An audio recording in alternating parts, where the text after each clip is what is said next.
To clean up steam damage on cabinets, first, ensure that you wear a mask and use a non-chemical solution. The solution should be free of fumes, so it will not harm the surrounding furniture. Next, start by cleaning the farthest cabinet, then move to the closest one. Try to clean along the edges of the cabinet, so that you don't miss any of the hidden damages. You should also keep a clean cloth handy to wipe off any water that might be trapped in the wood. Although laminated kitchen cabinets are not waterproof, they still have a smooth exterior coating to prevent water droplets from penetrating the wood. They are also usually glossy and can be painted to match the decor of the room. If you're lucky enough to find a damaged cabinet, repair it immediately.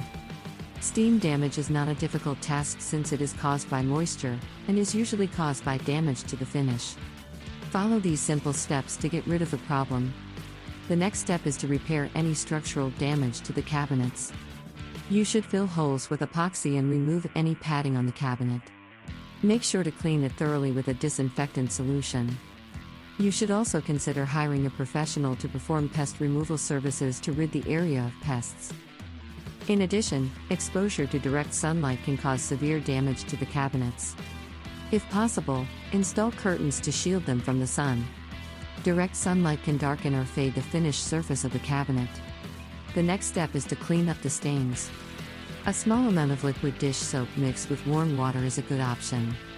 Simply saturate the sponge with the liquid soap, scrub it into the stain, and then rinse it with clean water.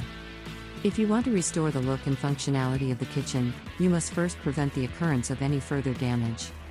If you do not take action, your cabinetry will suffer.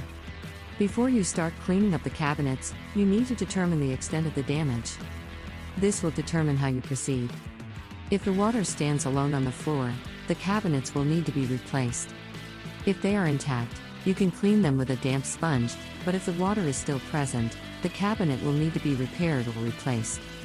The cost of replacing the cabinets will depend on the severity of the damage. If the water damage on cabinets is more extensive, you can use carpenter's glue to repair the damaged part. Glue is also an option. Using carpenter's adhesive on the affected area of the cabinets will prevent further damage. You can also use it to repair delaminated cabinets. Once the repair is complete, you can move on to repairing the rest of the cabinet. It is a simple project and can be completed quickly. If the water damage is minor, you may not need to replace the cabinet doors. Glue can be used as an interim solution, which can reduce the cost of the repair. However, if the damage is extensive, it may be necessary to remove the affected items. After removing the items, it is important to make sure that the area is dry and inspected before moving on to the next step. You should make sure that the water damage is not too severe. If you are worried about steam damage on cabinets, you should check the humidity in the area before cooking. Humidity affects wood cabinets, which are usually made from hardwood. If you live in a humid region, you should increase the airflow before cooking to make sure that the area is well ventilated. If the temperature is too high, you should open the windows to allow fresh air to enter the room. This will prevent the water from making its way into the cabinets and causing lasting damage. In the kitchen, you should avoid excessive humidity, especially if the area is close to a sink or shower. The temperature swings will result in damage to the cabinets. If the area is too humid, increase the airflow before cooking to prevent the water from soaking the wood.